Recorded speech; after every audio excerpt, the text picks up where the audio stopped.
We all know that curry originated in India. But interestingly enough, you can't order a curry dish in India because it doesn't exist. The word kari, in the Tamil language of southern India, means a sauce made from a variety of spices and cooked with a mixture of meat, vegetables, and beans. The British began using the word curry to refer to a variety of Indian dishes that used spices. However, this misnomer from England is still used around the world today. In India, where it originated, curry recipes can vary greatly in appearance and taste, depending on the ingredients used, the way the spices are prepared, and personal preferences. Adding dairy products such as yogurt, cream, cheese, or nut paste. Curry spread to Europe with the arrival of immigrants from South Asia and the influence of British colonization.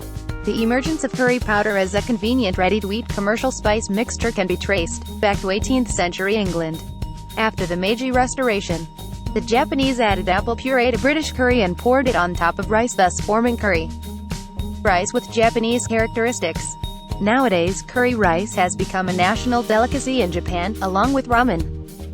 Compared with Indian and Thai curry, Japanese curry is pungent but not spicy, rich flavored and slightly sweet, and is not only served with rice, but also with udon noodles, ramen noodles, and fried pork cutlets. In 1969, a Korean company called Ottogi began to produce instant curry powder. By the 1980s, curry rice had become a simple, quick, healthy, and delicious dish welcomed by the Korean families. Compared to the softer Japanese curry, Korean curry has a spicier, more turmeric flavor. As introduced in today's Uncle Seoul, by adding milk and ketchup you can neutralize the spicy taste and enrich the texture of Korean curry chicken rice. It can also be served with cheese depending on your preference. Curry brings out a cultural journey to savor. The British introduced curry from India to the world. The Japanese started to eat curry in order to achieve westernization, and successfully localized it. And South Korea developed its own food processing industry by purchasing technology and equipment from Japanese food enterprises, curry, instant noodles, biscuits, etc., and continuously improving them. 我们都知道咖喱起源于印度，但有意思的是，你不可能在印度点一份咖喱，因为它并不存在。印度南部的泰米尔语中的 kari 一词，意思是用多种香料熬成酱汁，把肉类、蔬菜和豆子等混在一起煮。基于此，英国人开始用 curry 一词指代使用香料的各式印度菜。然而，这种源自英国的错误叫法至今仍被世界各地所使用。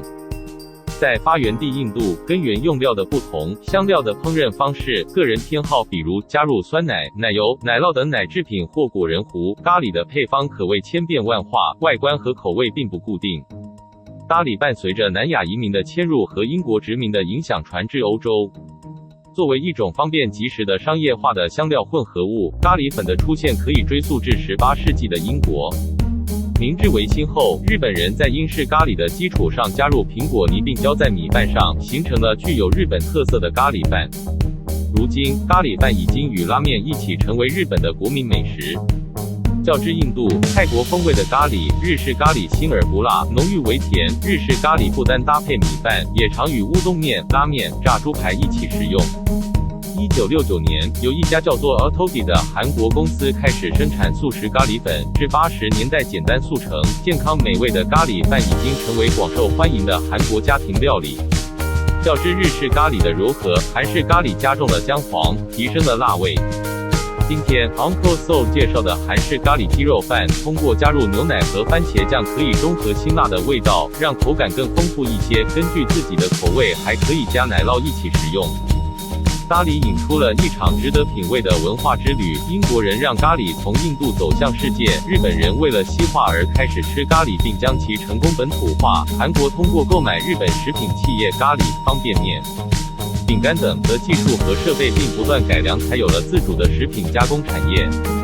우리는 흔히 카레가 인도에서 유래했다고 알고 있지만 흥미롭게도 사실 인도에는 카레가 존재하지 않습니다. 인도 남부의 타미너, 카리는 다양한 향신료를 이용하여 고기, 야채 및 콩을 혼합하여 요리한 소스입니다. 영국인은 다양한 향신료를 사용한 인도 요리를 통칭하여 카레라고 사용하였습니다. 원래의 카레라는 단어 의미는 영국에서 변질되어 사용되어 왔지만 오늘날에도 수정 없이 전 세계적으로 사용되고 있습니다. 카레의 나라 인도는 향신료를 준비하는 방법과 사용하는 재료, 요구르트, 크림, 치즈 또는 너트 페이스트, 위 차이가 개인에 따라 커서 지역이나 가정에 따라 카레의 맛이 크게 다를 수 있습니다.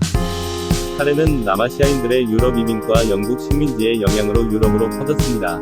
편리하게 먹을 수 있는 향신료 혼합물로서의 상업적 카레 가루의 출현은 18세기 영국으로 거슬러 올라갑니다.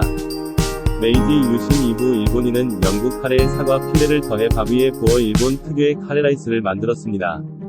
오늘날 일본의 카레라이스는 라면과 함께 일본을 대표하는 음식이 되었습니다. 인도 및 태국의 카레와 비교할 때 일본 카레는 매운맛이 나지 않고 맛이 약간 달콤하고 쌀뿐만 아니라 우동, 라면, 튀긴 돈가스와 함께 곁들이기도 합니다.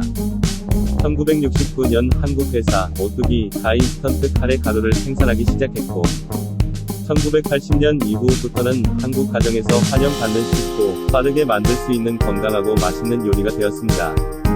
부드러운 일본 카레에 비해 한국 카레는 더 맵고 강황 맛이 강합니다. 오늘 엉클 서울에서 소개드린 바와 같이 우유와 케첩을 추가하면 매운맛을 중화시키고 한국식 카레밥의 맛과 식감을 더욱 풍부하게 살릴 수 있습니다.